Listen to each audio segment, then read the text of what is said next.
शेतकऱ्यांनो थांबा, तुम्ही खत नाही तर माती टाकताय. होय, तुम्ही विकतची माती टाकताय. आता आम्ही असं का म्हणतोय, तर नगर जिल्ह्यात गेल्या 3 दिवसात 2 कारवाया झाल्यात. त्यात कोपरगाव तालुक्यातील एक खताचा ट्रक पकडण्यात आला. त्यात 24 टन बनावट खत पकडण्यात आले. हे खत फक्त नावाला होतं, त्यात 90% मातीच होती, असंही आता समोर येऊ लागलंय. म्हणजे शेतकऱ्याला पैसे घेऊन अक्षरशः माती विकली जात होती. बरं, ही फसवणूक फक्त कोपरगावालाच होते असं नाही, तर अहिल्यानगर जिल्ह्यात अगदी लहान मोठ्या दुकानातही बनावट खतांचा बाजार भरवल्याच्या बातम्या यापूर्वी आल्या आहेत. दरवर्षी कृषी विभाग जिल्हाभरातील कित्येक दुकानांवर कारवाई करते. यामुळे बनावट खत कसं ओळखायचं हा प्रश्नही आहेच.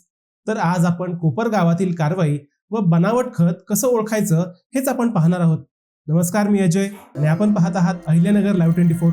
नगरी घडामोडींचं परफेक्ट अनालिसिस. नेवासा, कोपरगाव, श्रीगोंदा हे बनावट खतांचे हॉटस्पॉट समजले जातात.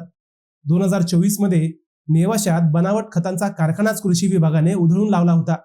आता या आठवड्यात कोपरगावमध्ये अशीच कारवाई करण्यात आली आहे.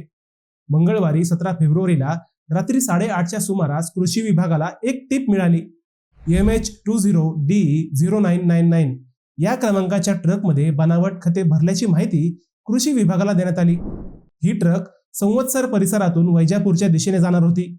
या ट्रकमध्ये बनावट रासायनिक खताची वाहतूक केली जात असल्याचा संशय होता. माहितीची खातरजमा होताच कृषी विभागाचे निरीक्षक गणेश बिरवाडे आणि पोलीस पथकाने तातडीने सापळा रचत संबंधित ट्रक अडवला. कृषी विभागाच्या पथकाने या ट्रकची झडती घेतली. त्यामध्ये रासायनिक खताच्या 477 पोत्या होत्या. ट्रक चालक भुजंग नामदेव केवार याच्याकडे या खतासंदर्भातील कोणतीही वैध बिले, परवाने किंवा कागदपत्रे नव्हती. हा साठा बेकायदेशीर आणि संशयास्पद असल्याचा प्राथमिक निष्कर्ष निघाला. जप्त केलेल्या खताचे एकूण वजन सुमारे 24 टन असून त्याची अंदाजे बाजारभावानुसार किंमत सुमारे 6,24,240 रुपये इतकी होती. गेल्या आठवड्यातही 4 दुकानांवर कृषी विभागाने अशीच कारवाई केली होती. सगळ्यात धक्कादायक म्हणजे शेतकऱ्यांना रासायनिक खतांच्या बदल्यात चक्क माती विकली जात होती. त्यामुळे बनावट खत ओळखायची कशी हा प्रश्न या निमित्ताने पुढे आला. शेतासाठी जमिनीची सुपीकता महत्वाची असते. माती चांगली नसेल तर पिकाची वाढ चांगली होत नाही.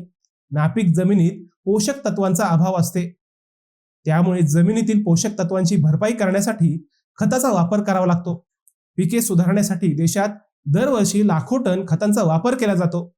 केंद्र सरकार खरेदीवर अनुदानही देते. त्याचबरोबर अनेक प्रकारची खतेही बाजारात विकली जात आहेत.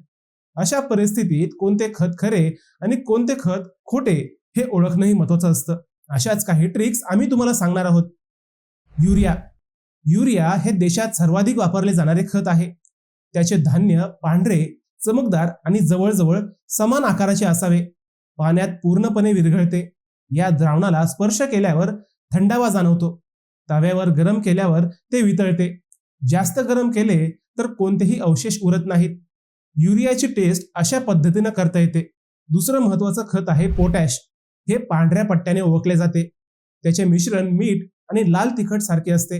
पोटॅशचे दाणे गरम केल्यावर एकत्र चिकटत नाहीत. ही त्याची खरी ओळख आहे.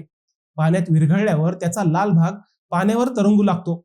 झिंक सल्फेटचे दाणे हे हलके पांढरे पिवळे आणि तपकिरी असतात. झिंक सल्फेटमध्ये मॅग्नेशियम सल्फेट जोडले जाते. जरी ते ओळखणे थोडे कठीण आहे तरीही डॅप द्रावणात झिंक सल्फेटचे द्रावण टाकल्यावर एक गोठलेला दाट अवशेष तयार होतो. त्याचवेळी DAP द्रावणात मॅग्नेशियम सल्फेट जोडल्यास असे होत नाही. DAP मध्ये तंबाखूप्रमाणे चुना मिसळा आणि चोळा. त्याचा वास इतका तीव्र आहे की मेंदू सहन करू शकत नाही. दुसरीकडे उच्च आचेवर गरम केल्यावर त्याचे दाणे फुगायला लागतात.